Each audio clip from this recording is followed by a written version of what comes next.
মাথায় করে কি নিয়ে যাচ্ছ? দাও তো দাও, আমার কাছে দাও, আমি আগাই দিয়ে আসি তোমারে। এই, যা তো, যা। তুই মানুষের এমনি সাথে সাথে সাহায্য করতে যাস আর মানুষের ক্ষতি করিস। যা তো, আমার বোঝা আমি নিতে পারবো, তোর নেওয়ার দরকার নেই, যা এখান থেকে। আরে দাও দাও দাও, তোমার কোনো ক্ষতি করবো না, দাও তো, দাও আমার কাছে।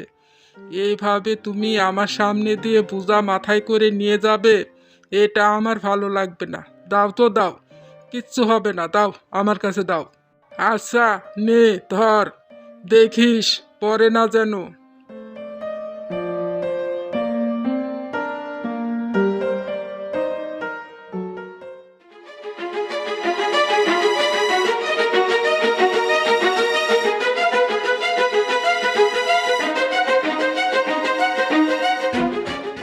ও চাচা, চাচা, ধরো আমাকে, আমি পড়ে গেছি। আরে চাচা, ধরছো না কেন? উঠাও, আমি হাত পা নড়াতে পারছি না।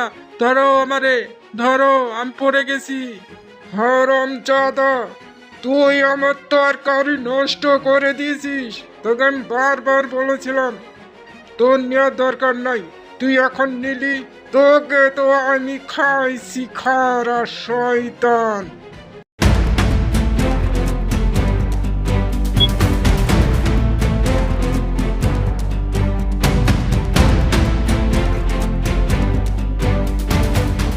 আরে চাচা, দাঁড়াও, ওখানে দাঁড়াও।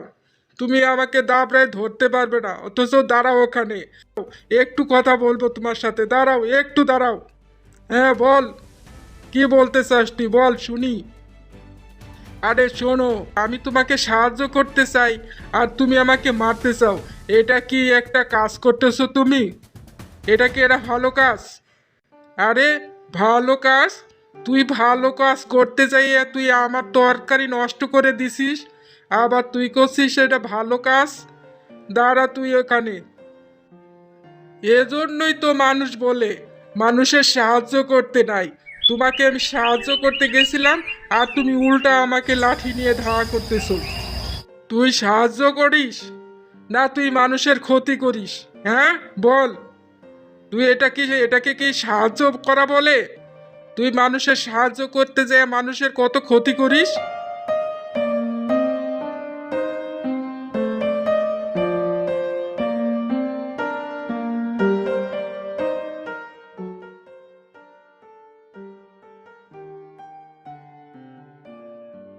নানি, ও নানি, কিছু খাবার আছে নানি?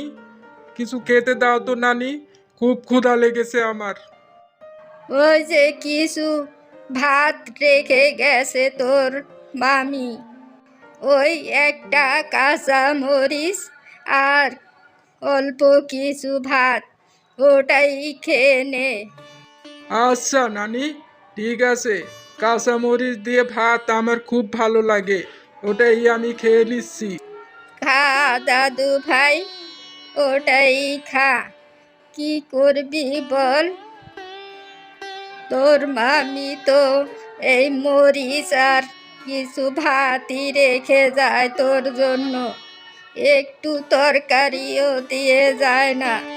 কি আর করার আছে দাদু ভাই, তুই ওটাই খেয়ে নে।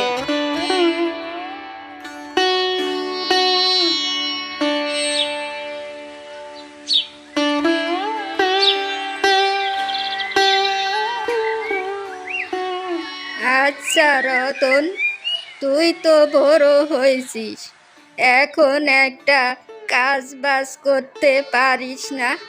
তোর মামা মামি কত কথাই না তোকে বলে, তাও তুই এভাবে ঘুরে ফিরে খাস কেন বল তো দাদু ভাই? ঠিক আছে, আমি একটা কাজ করে নেব। আচ্ছা নানি, বলো তো, আমি কি খুবই খারাপ? মানুষ আমাকে নিয়ে কতই না বাজে কথা বলে। না না দাদু ভাই, তুই তো কত মানুষের সাহায্য করিস, মানুষেরাই তোকে বুঝে না। আচ্ছা দাদু ভাই, ছাড় তো এসব কথা, তুই এখন ঘুমা।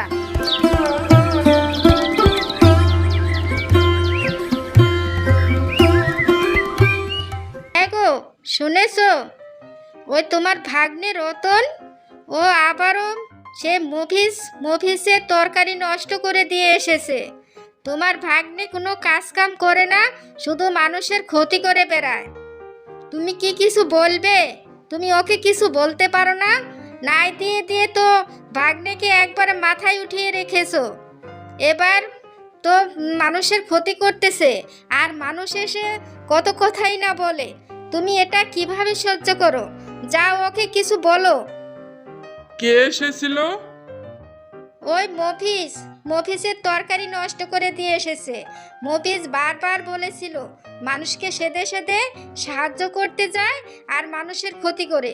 মফিস বাজারে তরকারি নিয়ে যাচ্ছিল, তখন তোমার ভাগ্নে বলল যে আমি তোমাকে সাহায্য করি, তোমার মাথার বোঝা আমি আগায় দিয়ে আসি। মফিস বারবার না করেছিল, তারপরও কোনো কথা শুনেনি। তারপর মফিসের তরকারি নিতে গিয়ে তারপর সব ফেলে দিয়ে নষ্ট করে দিয়ে এসেছে। এভাবে তো দুই একদিন পর পর এর ক্ষতি ওর ক্ষতি করতেই থাকে। হ্যাঁ, তুমি ঠিকই বলেছো। ওকে কিছু না বলতে বলতে ও মাথায় উঠে গেছে। এর একটা বিহিত করতেই হবে। দাঁড়াও, আমি এক্ষুনি যাচ্ছি। হ্যাঁ হ্যাঁ, যাও। তা না হলে এরপর খুব বড় একটা ক্ষতি করবে, তারপর তোমার ঘাড়ে এসে পড়বে। তার সে বিপদ থেকে বাঁচার জন্য এখনই তোমাকে একটা কিছু করতে হবে, তা না হলে কিন্তু বড় বিপদে পড়বে। যাও এখনই, কিছু বলে আসো বা একটা কিছু করো। হ্যাঁ হ্যাঁ, আমি এক্ষুনি যাচ্ছি। ওকে আমি আজকে বাড়ি থেকেই বের করে দিব। ওকে আমি বাড়িতেই থাকতে দিব না। তুমি তো দুই একদিন পর পরই এ কথা বলো, এক্ষুনি বাড়ি থেকে বের করে দেব, বের করে দেব। কই দাও না তো। তারপরে তো আবার থাকে, তারপর আবার দুই একদিন পর পর মানুষের ক্ষতি করে। এরপর রতনের মামা রতনকে গিয়ে বকাঝকা করতে থাকে।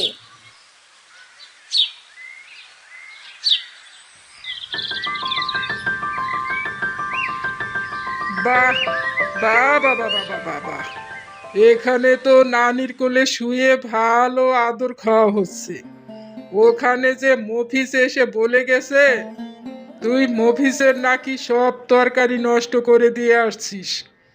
এভাবে এরকম করলে তুই আমার বাড়িতে থাকতে পারবি না। তুই দুই একদিন পর পর মানুষের ক্ষতি করে আসিস, আর মানুষ আমাকে এসে বলে তুই আজকেই আমার বাড়ি থেকে বেরিয়ে যা, এখান থেকে চলে যা। এক মুহূর্ত আমি আমার বাড়িতে তোকে দেখতে চাই না। এ খোকা, তুই এটা কি বলছিস খোকা? তাহলে ও কোথায় যাবে বলতো? ওর সাথে তুমিও যাবে। তুমিও থাকতে পারবে না। তুমি যদি এ বাড়িতে থাকো তাহলে ও কোনোদিনও ওই বাড়ি ছেড়ে যাবে না। তাই তুমি আর তোমার নাতিন এক্ষুনি আমার বাড়ি থেকে বেরিয়ে যাও। মামা, দোষ আমি করেছি। আমি বাড়ি থেকে বেরিয়ে যাচ্ছি। তুমি নানিকে বাড়ি থেকে বের করে দিও না। আমার হাতে কোনো টাকা পয়সা নেই। আমি নানিকে নিয়ে কোথায় যাব, কি করব, কি খাওয়াবো? শোন রতন, তুই যদি মাকে নিয়ে না যাস, মা এ বাড়িতে থাকলে তুই আবার ফিরে আসবি। আমি জানি, তাই বলছি, তুই মাকেও নিয়ে যা।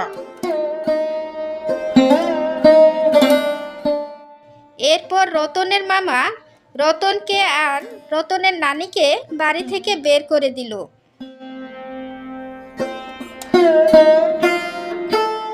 নানি, বাড়ি থেকে তো বেরিয়ে আসলাম, কিন্তু কোথায় যাব বলো তো?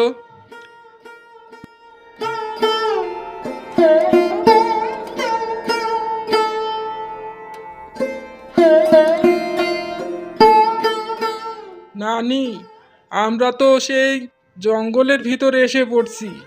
হ্যাঁ রে রতন, আমিও তো তাই দেখছি। এখানে তো একটা গভীর জঙ্গল। আমরা কোথায় এসে পড়লাম? কিন্তু আমরা কোথায় যাব, কি করব, কি খাবো?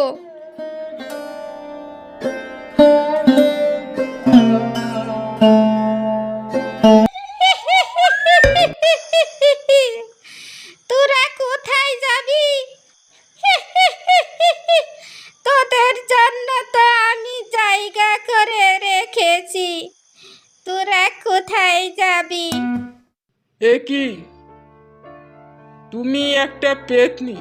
তাহলে তুমি কোথায় জায়গা করে রেখেছো আমাদের জন্য? পেতনিরা তো কোনোদিন মানুষকে সাহায্য করে না, তাহলে কি তুমি আমাদের সাহায্য করতে চাও? তুমি কি ভালো পেতনি? হ্যাঁ, আমি ভালো পেতনি। আমি তোদের জন্য খুব সুন্দর জায়গা করে রেখেছি।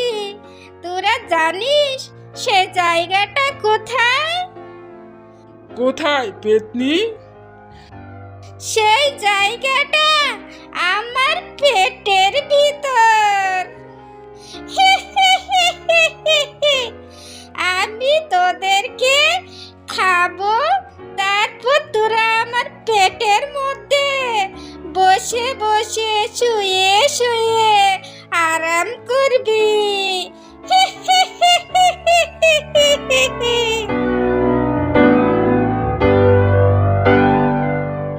এ কি, এটা তুমি কি বলছো? তুমি আমাদেরকে খেয়ে ফেলবে? হ্যাঁ, আমি তাদেরকে খেয়ে ফেলবো। চল চল, এবার আমার সাথে চল তোরা। কোথায় যাব? আমি যেখানে নিয়ে যাই তোরা সেখানে যাবি। চল এবার আমার সাথে।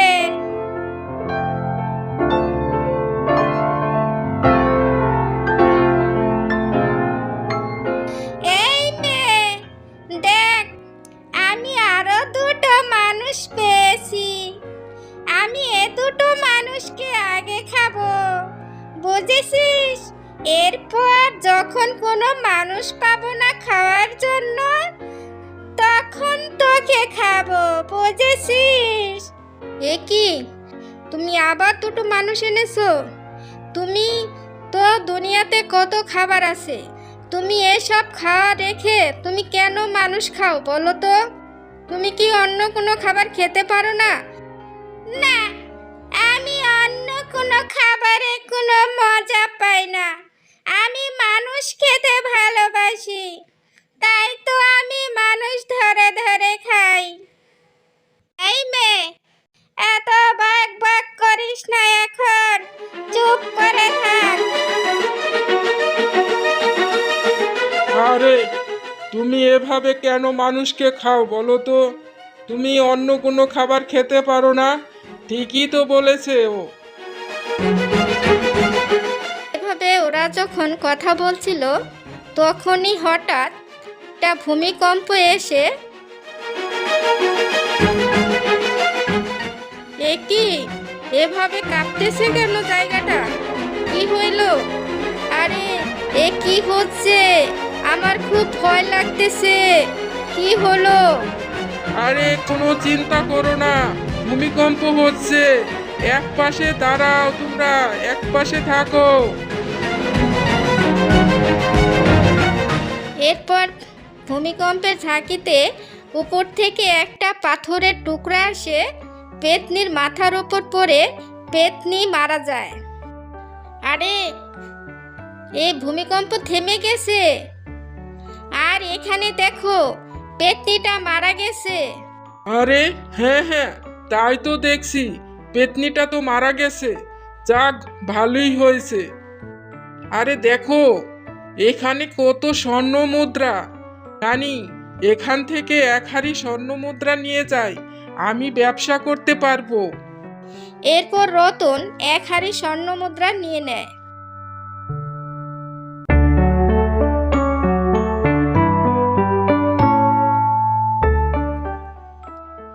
চলো চলো, এবার বাড়ি চলো, এখানে বেশিক্ষণ থাকা ঠিক হবে না, তাড়াতাড়ি চলো।